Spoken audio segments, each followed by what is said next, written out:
Iremos falar agora sobre a influência da fibrose cística no sistema respiratório. Existe, então, um comprometimento pulmonar durante a fibrose cística, que em praticamente todos os casos acontece, ele é progressivo, responsável pela maioria dos óbitos, inicia-se com tosse seca, irritativa e progressiva, que com o passar do tempo existem várias infecções, e após várias infecções a gente tem excesso de muco, né, e secreção pulmonar, surgem sinais de obstrução brônquica generalizada, como na DPOC. Sinais e sintomas, então, da fibrose cística. Expectoração excessiva, então, por uma alteração da viscosidade do muco, você tem ali o acúmulo de muco, que pode ser leito para bactérias, vírus, né, para infecções, e isso gera uma infecção que provoca ainda mais lesão no tecido pulmonar. E isso faz com que o tecido pulmonar responda produzindo secreção. Isso é crônico, então, consequentemente, uma expectoração excessiva. Tosse persistente, mesmo quando não infectado, então, pelo muco estar ali e não conseguir sair, até pelo aumento da expectoração também, né, da produção de secreção.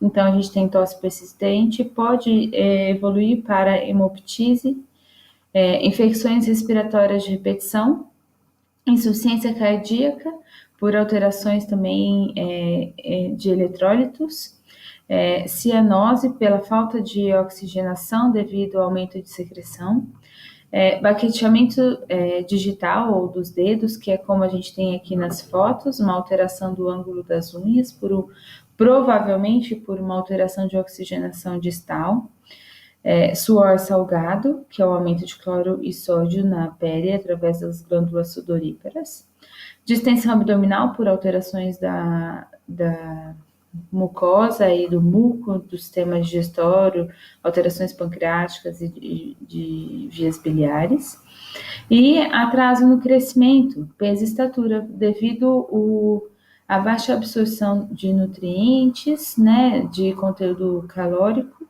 e um aumento da demanda energética.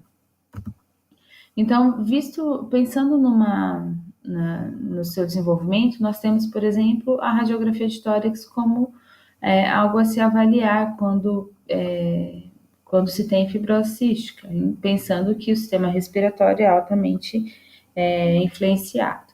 Então, inicialmente, a radiografia de tórax vai aparentar normalidade, às vezes espessamento de parede brônquica, particularmente nas zonas superiores, e hiperinsuflação por um enfisema pulmonar, né, por alterações já do seu componente de parênquima e de vias aéreas.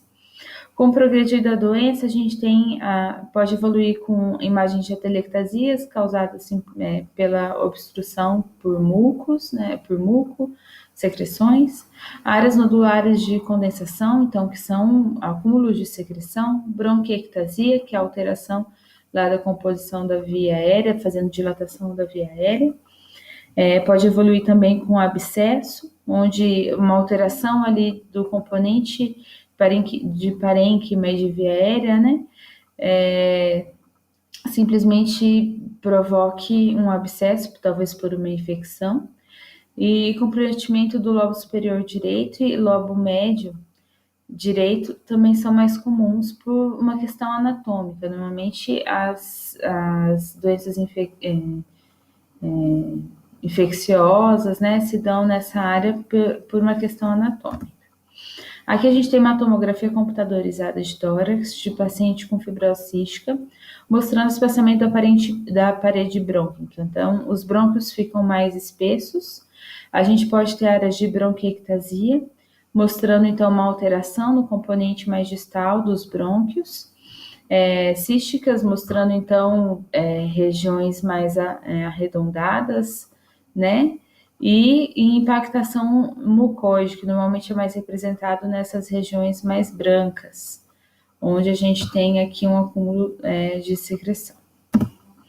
As principais disfunções mecânicas que acontecem, porque a gente tem alterações mecânicas dentro principalmente do sistema respiratório, é o esforço muscular ventilatório.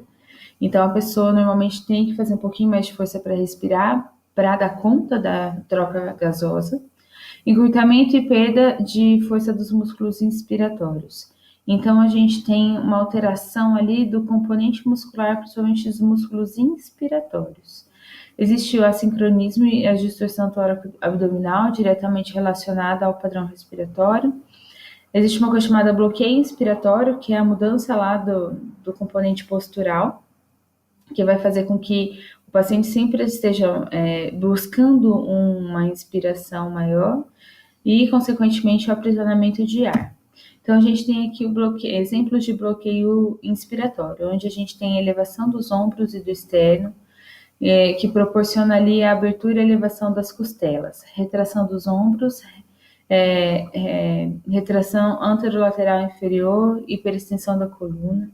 Dentro dessa foto aqui, a gente tem aqui alguns outros exemplos. O que eu quero dizer, na maioria dos casos, a pessoa sempre vai se posicionar ao ponto de melhorar a sua abertura torácica. Então, se eu faço uma extensão de coluna torácica, eu estou fazendo uma elevação das minhas costelas. Se eu estou elevando os meus ombros, eu estou facilitando com que as minhas costelas superiores, minhas primeiras costelas, estejam sempre mais elevadas. Então, eu estou sempre buscando um posicionamento de inspiração. Isso se chama bloqueio inspiratório.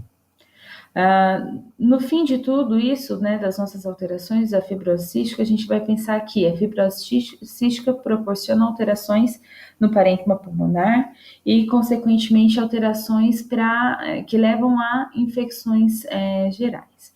Isso provoca um excesso de secreções brônquicas. Então, pensando aqui numa evolução da doença, a gente tem infecções recorrentes, que geram áreas de colapso e consolidação pulmonar, que pode gerar uma bronquiectasia e até fibrose, ou ambos, que vão gerar dano pulmonar irreversível, que vai piorar, vai aumentar a dispneia, que pode levar a uma insuficiência respiratória, associada também a uma insuficiência cardíaca e à morte. Então, a fibrose cística, ela tem extrema importância, né, a ser cuidada, principalmente do sistema respiratório. É isso. Logo mais falaremos sobre diagnóstico e tratamento. Até!